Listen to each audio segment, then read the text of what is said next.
Welcome to Cubfidential, part of the loaded Wednesday night slate. I'm your producer, Denzel Snipes, and guess what? We actually get to talk about winning Cub baseball tonight. Because Lord knows we couldn't do that last year, you know. But, you know, I got my guys here ready to get the party started. I got the Brooklyn bad boy, JB Ellis. Come on in here. What's going on? So we're going to talk some great series that we had. We got the Cincinnati series, which was okay. The Texas Rangers, the Seattle Mariners, where my guy Dave Sims calls games for the Mariners. We're going to talk a little bit about Marcus Stroman, Justin Steele. Got a little hot cup time machine and a little cupboard done. Let's bring up Mr. Ubbs, though. Let's get this party started. What's going on tonight? My brother You look gave like- me a reminder, I'd say probably a week ago or so. He reminded me. I kept thinking, it hadn't been so long since the Cubs won the World Series. Then you realize, it's been 7 years.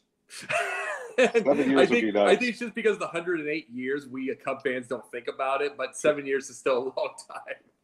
Well, let's jump right into it. Let's get started with the Cubs Red series. What was your overall impression of your time in Cincinnati? Well, to me, there was a winnable one. It just was mistakes, and we're going to see more Ross losses. To be very truthful, we're going to see this. We are going to see this. It's like, to me, we should be seeing 6 of 7. It's like, Yes. even though we see 5 of 7 right now, it's just because they're hitting the ball exceptionally well. But at this point in time, I'm going to look at it as something as this could have been better. It's like it was nice to see, but you got to remember where the record started when this whole thing went. They lost the first game. Yeah, so that was definitely a Ross loss. I believe it was who was pitching, and he left them in too long, and then the bunt. We spoke about it. It was That was Tuesday's after game. and that was after letting Steele getting Yes. Steele out of there in 84 pitches, and then he leaves them in too long, and he just doesn't get it. No, it was bad on a couple of things, but besides for that, they played. They hit the ball when they needed to in Cincinnati. They made plays. Overall, good series. Nothing to hang your head about. You take your Ross losses because we're going to get a bunch of them this year. Yeah. And you say that besides for that, they played great baseball in Cincinnati. Well, problem with the Ross losses is the fact that this is a fun team. I'm just saying this. This is a really fun team. This is a team that you can put in the playoffs and it gets ratings. They're fun to watch. They are enthusiastic. You're seeing the crowd. Everybody's for each other. The crowd's having fun again. Look at they've having those crowd pops are kind of like 2003. It's beautiful to watch and everything, and it's going to get ruined in close playoff games because the guy is not a very good manager. Well, I don't know how much longer he's going to be here, but for right now he is the problem. And overall, you look at Cincinnati time there. That's a beatable team, and that's the problem because now we're getting onto the part of the schedule later on in this month where you're going to have to play tough teams. We spoke earlier on the Sports Exchange with Candy about Tampa Bay, how they're 12-0, but they've played nobody. Yeah. The Cubs right now, they really aren't playing anybody tough, and the schedule is about to get tougher when they're going to start playing the San Diegos and the Dodgers. So you got to get as many of these wins as you can because this could turn on a dime once you start playing that Dodger team. Yeah, and one of the things about it is the fact that we're going to be talking about them in a second, but I like that they're at least taking the American League teams out, which is what you've got to have for World Series. That's you got to have it for those things. I'm glad that they're starting to do that, and they're getting those. But it's like, how many of the winnable games are going to lose this year? That's the big thing because there's going to be lulls somewhere in there. Well, I always say if you can just split series and win series, you're going to be fine. And the last 3 series they've split and won 2, so that's all you can do. It's very hard to sweep a team. It's not an easy thing to do, especially when you're dealing with the villain in the dugout. With the Ross loss. He's almost like the Joker on Batman. It's like, how can I mess this up? Let's take out the starting pitcher that's doing well, or let's bunt with a power hitter. I say we trade him. I say we trade Ross for Aaron Boone. You can have him. Listen, I I'll gladly make that trade, and then we can fire Ross the next day. Um, let's get into the weekend series against the Rangers. Again, taking 2 out of 3. Now, the Rangers they were really bad last year, but they're a lot better this year. Their pitching staff is a lot better. Their hitting is a lot better. And the Cubs went and took 2 out of 3 from them, taking the series. What do you think of the overall the weekend? Well, one of my big things I thought about in the midst of it all, they're hitting like crazy. Other than that one game, they lost like 10-2. But here's what I'm worried about. We're going to be talking about this pretty soon with Stroman and Steele. We're talking about this as one of our topics. I would have thought Talion would have been just as good because he had that great season last year. He is struggling right now. He has like a 7.70 ERA, which that's what shocks me. You just can't tell in baseball sometimes. But no, the Cubs are hitting. They're raking it. And think about this big thing. Look who's really hitting it. And he took a day off today. And he's got to think or taking a day off for tomorrow. And Friday hits. It's going to be Dansby Swanson. He had a little bit of an injury, but he was 4 for 4 in his last game. Yes. He came in like a house of fire. He's doing really well. Great pickup. Oh, yeah. Speaking of pickups, what the Cubs have done with the roster, yes, it sucks to lose Contreras. It sucks that they traded Rizzo and Bryant, and Hayward's doing decent with the Dodgers right now. It sucks to see that core somewhere else because they're the core that won the World Series for you guys. But look at what they've got. They got Dansby Swanson. They just got a 3-year extension with Hap for $61 million, which is actually a really great deal. Yeah, it is. For only $61 million. Bellinger on a $15 million 1-year deal. And he's hitting pretty decent. He's not the greatest about hitter in the world. 170. About 170. Timely hits though. Mm-hmm. So that's what matters. I mean, something's wrong that he's not hitting like he used to, but his hits have been timely. So I have to say the way that they've restructured the roster and the guys they have behind, they still got Morel down at AAA. Sure. Suzuki, who's Seiya, who's going to come up. Oh, I can't wait because I want to see him. Nico Herner's doing really good, so we can keep him away. Yeah. But the only two I want to see leading off from here on out the rest of this dang time, and of course Ross ain't going to listen. The only two I ever want to see leading off is Nico Herner or Seiya Suzuki. Everybody else stay the hell away. Think about that. You have Suzuki who's coming back, and then you got Morel who's in AAA right now, killing it. Yep. He could, he legitimately could be playing right now on the big league level, and he's not. So, you have a lot of guys, in reserve. This team's going to be good. They may not be there yet. They may not be there yet, but they're a manager away.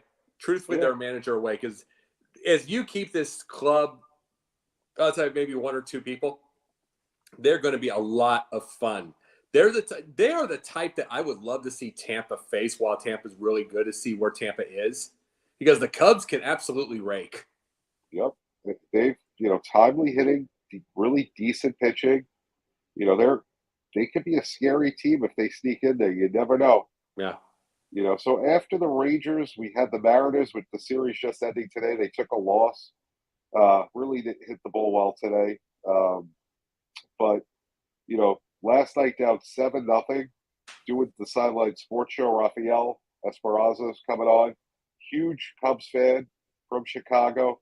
As he's waiting in the behind the scenes, what happens? Grand slam, home run, Cubs take an 8-7 lead. What was the last time you saw the Cubs do that? And the way Wrigley Field was the last 2 nights. Last time, I think we're going to be talking about the last time was Bodie. Yeah. Bodie. That was 18, it's like that. I'd love to see that pop. I love that Wrigley Field pop. Like, I'll tell you this, there's one thing about phones and all that stuff that we have now. Part of me wishes they didn't exist, even though we wouldn't have our shows right now, other than if we had our own network. You get my point? But part of me wishes it didn't exist because I still remember 2003 and the home runs by Wood and Alou. And those pops were some of those things could have sunk the earth. And you don't, even though you get a huge pop, Now, it doesn't sink the earth, but it's saying, well, some of these have. Some of these have. You get these, the way they're jumping up and down and everything. This crowd is having fun again. I'm going to say Monday night they were up, I believe it was 3-2. Kalenic came up in the top of the ninth. He absolutely crushed a home run off the scoreboard. He's going to be a great player if he stays healthy for the Mariners. What did the Cubs do? They just came back and won the game, did everything they needed to do. They just took care of business. Well, they're winning in every way. Comeback, big monster comeback, but small time. See, those types are the ones that win World Series. Yep.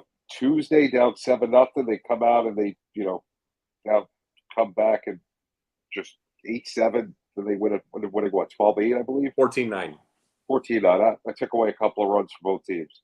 Yeah. And today, every once in a while the bats just don't show up. It happens. You're not going to hit 162 games. The only thing I hope with the Cubs, just keep where you're at, because when I predicted the Dodgers last year and they were going to be out early, it's just because they get these ridiculous lulls in certain stupid situations, and I got it right. And I got that right, and the thing was, I thought it would happen with Philly just because of things, but then with the Eagles, but it didn't. They got theirs. You know what I'm saying? They got their Super Bowl. But sometimes this is what I hope with the Cubs is they don't have the stupid lull. That that the lull's coming, and when playoff time comes and you're out early, you're just going to stop hitting.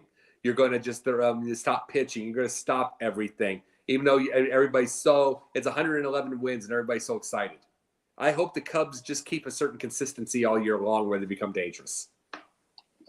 I hope so. And I mean, they're headed out to LA for the weekend. We'll talk about that next week. Sure. But now let's talk about some pitching. Stroman, who his first two starts were lights out. He doesn't have a 0 ERA anymore after today. He gave up 2 runs, which 3 quality starts and 3 outings. Justin Steele, 0.75 ERA. What's going on with this pitching staff? If you get Talia back and he could, get into form, and you have Hendricks that still has to come back. I know. Could you imagine those 4 if they're all pitching decently? Changes the whole season. Absolutely, but it's going to be hard to have the hottest pitching duo if Ross is taking them out stupidly and at the wrong times. It's Stroman's giving a little bit of leeway, but there's been 2 dumb pulls on Steele. And it's like 84 pitches and 96 pitches, and truthfully, he was rolling both. Yeah. It's like you don't need to do that. I agree with you on that. Ross does not know how to manage the bullpen. It's not been well at all, but I'm excited to see, you legitimately have a solid 4 and once Hendricks comes back. If you can get Talia on track, you can have a solid 4 pitchers. You can win 3 out of every 4 games. And if your 5th pitcher goes 500, you're winning 3.5 out of every 5 games. That's a playoff team. Absolutely. And this is one thing with me is when it comes to pitchers, it's like if we're having this kind of issues with pulling pitchers, with going too early, this would make me think more pitchers would want to be like Greg Maddux so they can get more complete games. Try to get efficiently, try to get in and out, try to get the 76, 80 pitch type deal. I mean, I've seen Hendricks do the 81 pitch one before. And I'm like, you would think that they want to do that more, not get pulled in the 5th or 6th. Now, everybody's favorite segment, we all know what it is. The Hot Cup Time Machine. People on Twitter are talking about this segment. Lou Malnati's was loving it. Garrett's Popcorn. Everyone wants to be part of Hot Cup Time Machine. They can't get out of it. They all want to tell me confidentially how they feel about it. So I can't share anybody's feelings. But let's talk about David Bott's grand slam walk-off against the Nationals. Bodie. We're not going to call him Bodie. We're going to call him Bott. And this goes back to yesterday's show when I call Rudy Gobert Gobbert. It's David Bott. No, but I'll tell you this. That was so beautiful, though. It was one of the biggest things about it was the fact that it reminded me when I was a kid, and I would keep telling my mom and dad we'd go to ball games, whatever. Nope, not over yet. Nope. even though it looked over. They'd be up down 20, the team would be. And then I felt it. You just feel it and stuff like that. And it's like, that's what that felt like. And the fact that it's like, I watch every inch and every inning and everything. I watch them all, every at bat, everything. When everybody would be, there's people that walk out of these places. You know what I'm saying? They walk out of these games and then they miss. It's like when Miami won that title, you know, when they missed that, all those fans that missed that 3-pointer by Ray Allen, they tried to get back in the game because they gave up. See, that's why you don't give up. And it's like, and that is every kid's dream to hit that grand slam with 2 outs and 2 strikes. And that was fun to watch. Definitely was. So, Cub or dud? Nelson Velasquez, 20 homers. It's early. What's he at right now, by the way? Curious. Great question. I don't even know. Yeah. Off the top of my head. Mr. Producer Man, do we know? Why not? Why not? It's like picking it on that time. He might just with, I see the swing, he'll strike out a few. He'll strike out more than a few. But I see that swing. It's big, wide. But over 20, I can see it easily. Let's see. As of right now, he has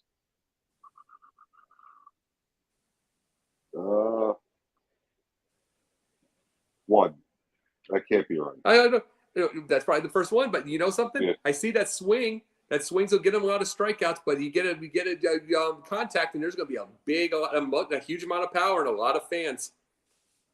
So I'm going to decide on this Cubs for you this week.